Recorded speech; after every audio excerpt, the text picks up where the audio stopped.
Hello crafty friends, it's Donna here.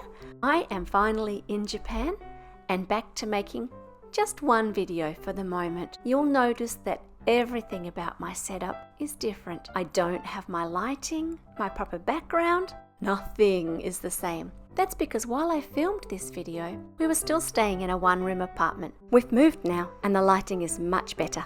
Anyway, let's get on with some cards.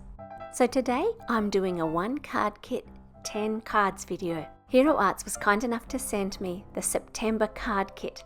This month's kit is full of the most adorable squirrels and I am a sucker for a cutie, and so I jumped at the chance to make a bunch of cards with these.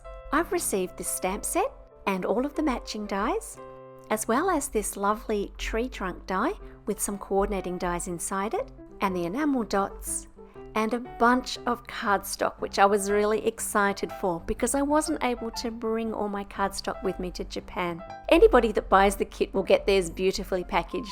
I was very happy to get the sample set. The first thing I did was stamp every single image in this kit twice and colour them all in with my Copic markers. Then I cut them all out with the matching dies. I'm using some of the pumpkins from the kit and some caramel ink from Hero Arts to make a background, and then layering up some of that lovely coloured cardstock and making a little scene. Of course, I've robbed the middle so that I can stretch my card, and I'm just going to use a little bit of scrap cardstock to make sure everything sits flat on my finished card. I've made lots of small scenes and I'm going to put them together in different ways. So there's my first idea for a card, which is using one of the feature stamps as a background. I have layered that all down onto my card base and added some enamel dots, and my card is done. For the second card, I'm going to put my scene onto a centerfold card, which I've made by scoring my paper at 2 3/4 inches from each end instead of in the middle. And then I've cut some beautiful pink cardstock to go on each side and stuck my panel down to one side only.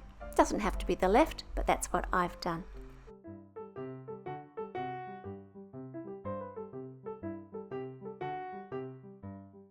The next is my first in a set of 3 cards that say, "You've got this." And I've put all of my squirrels in impossible situations. I've used that tree trunk die and cut just the corner of it to add to the side of my scene, and ink blended a bit of a ground line for my squirrel to stand on. I have given him a rake and leaves blowing everywhere. You've got this, little squirrel. There are 2 more cards in this impossible things to do set. Firstly, we have a squirrel completely falling off a stack of pumpkins, and secondly, a squirrel holding a pumpkin that is bigger than it. And in order to make that hold a little bit more realistic, I've just cut a little slit in between the head and the arms. And that makes my set of impossible things to do. I've just started a new job teaching. Those scenarios just perfectly sum up what it feels like to be starting a new job in a new school and being a teacher at the start of semester.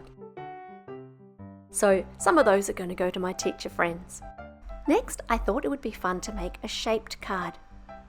To do this, I cut the tree trunk from white paper and ink blended, you guessed it, caramel ink on it, before just coming in with a coloured pencil and drawing a few vertical lines and a couple of knots in the tree, just to give it a little bit more interest. I want to have these 2 squirrels facing each other at roughly the same height, and so I'm going to make another branch and attach it on the right hand side. As well as my coloured front panel, I've cut another 3 panels. I'm going to double up the front and back so that the card is nice and sturdy. I've scored the back panels at 3/8 of an inch from the top. And now I'm gluing my 2 front panels and my 2 back panels together, just lining them up using those little branches.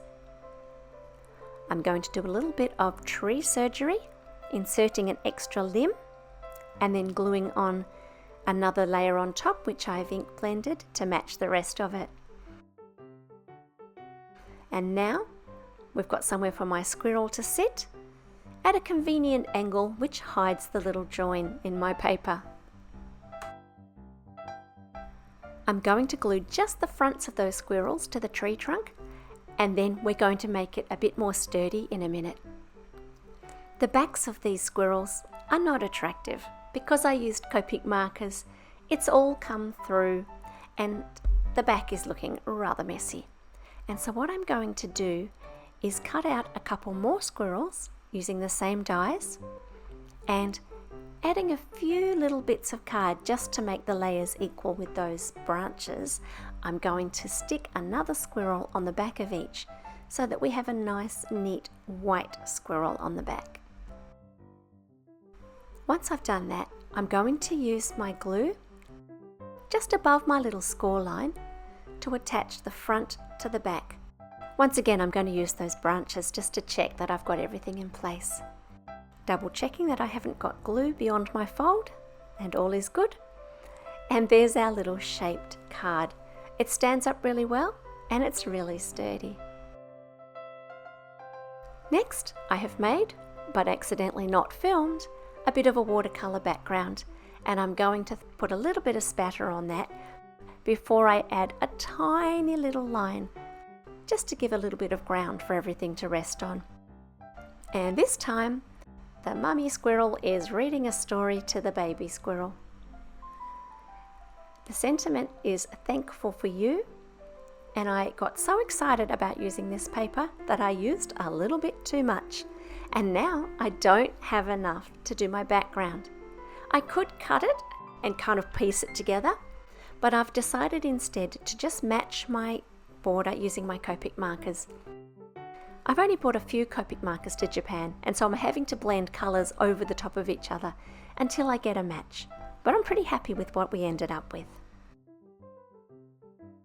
Next, I'd like to make a little bit of a textured background for a really less is more clean and simple card.